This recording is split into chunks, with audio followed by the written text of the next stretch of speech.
I propose to take two relevant and interesting questions about today's labors, this being September 5th, 2023, as well as to ask one question of my own. The first question is, don't I think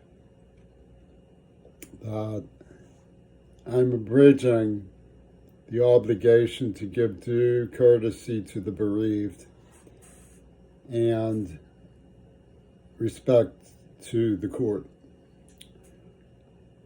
I'd like to answer that honestly as I possibly can. I've been hustled into the public issues domain, and I've seen in my lifetime the shocking spectacle of a president saying, "I'm not very good with empathy." A number of our grandmothers were thrown under the bus with COVID, the elderly, and there's been very little representation of their tragedy. They've been a statistic. I live in a high violence neighborhood.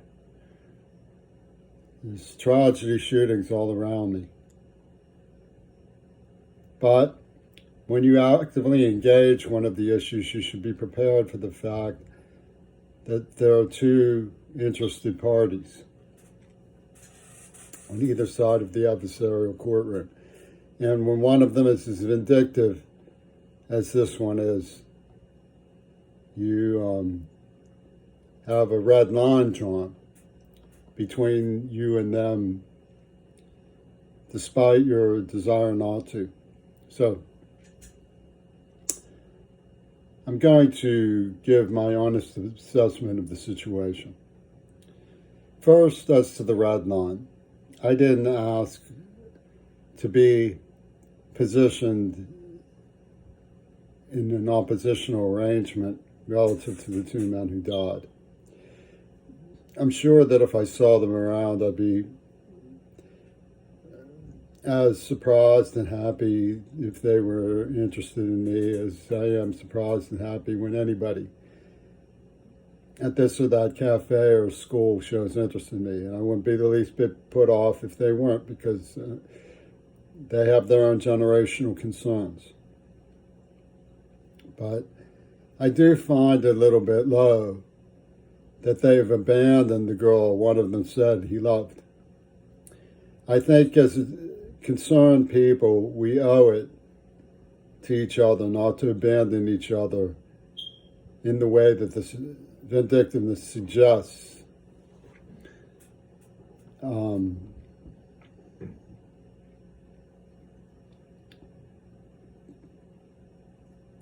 It seems to me there's two characteristics in evidence in the vindictive families.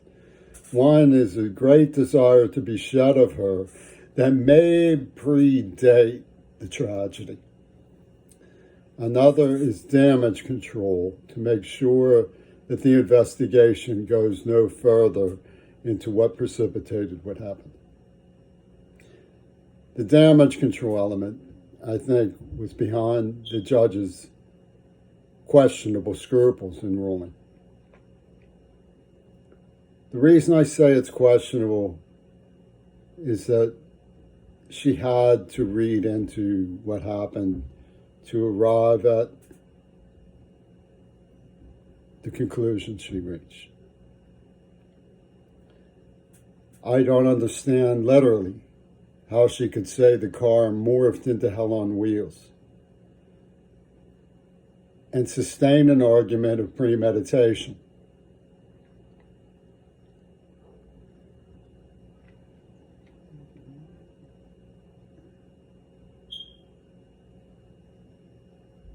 The sad fact is, we live in a world where people have it in for hustlers.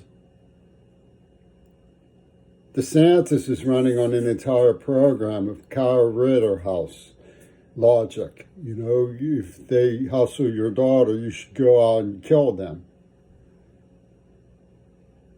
It's not me who comes from that point of view. these Ritterhausers make it look like I'm at risk from that mentality. Well, I'm not at risk from that mentality. I've never hustled a girl. So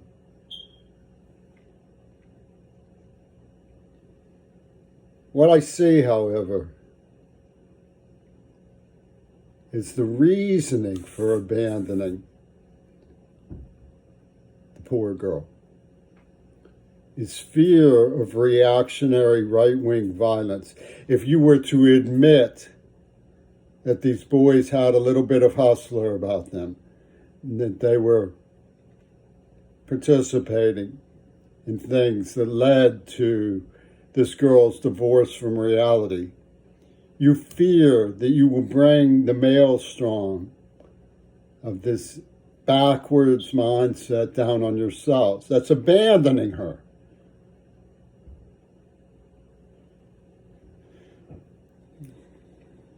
The second question I posed to answer is, do I believe that Russia was involved with Wattenmaker? Yes. Do I think it plays a role in the Ukraine crisis? If it does, here's how that would be sketched out. Glasnost and the Velvet Revolution faced the backwards ideas of the Bush team. And Clinton made matters much, much worse. And Václav Havel rode the storyline of John Lennon's masquerade. If Russia was in on all of that, we're looking at a huge friendly fire to bring about a clearing of the air so that it will be just like starting over. And that's going into the history books. I can't do anything about that. I read and write history. But the narrative that's in place is a different dialectic. It's an argument that swings back and forth between, do we dare let this new Hitler take this new Czechoslovakia? Won't it make it harder for ourselves on the future? While the other side is much more reasonable, which is that Russia was encircled and betrayed and lied to and threatened and basically provoked. And those are the two sides. And Galileo says Russia was provoked, right? But the deep Galileo issue is what's going on with this two virgins pussy ball thing that was clocked to the AIDS attack, right? That the Velvet Revolution just waved aside. You don't care about them, you don't care about anything.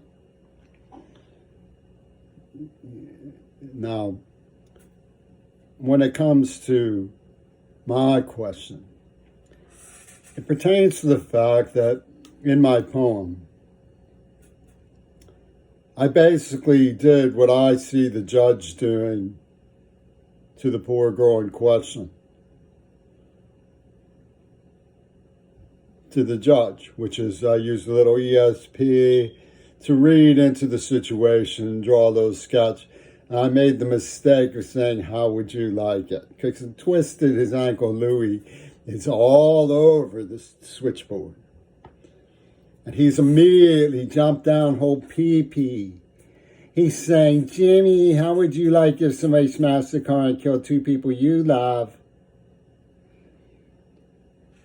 So, in other words, if I write a poem, I am killing two people.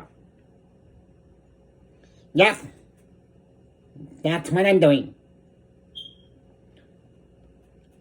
And this conjurer, this imp of the perverse, this imp of the perverted, in the switchboard of Brian Eno and Penis Gabriel and Roger Waters, honky tonk, hold sway. They hotwire this lunacy up.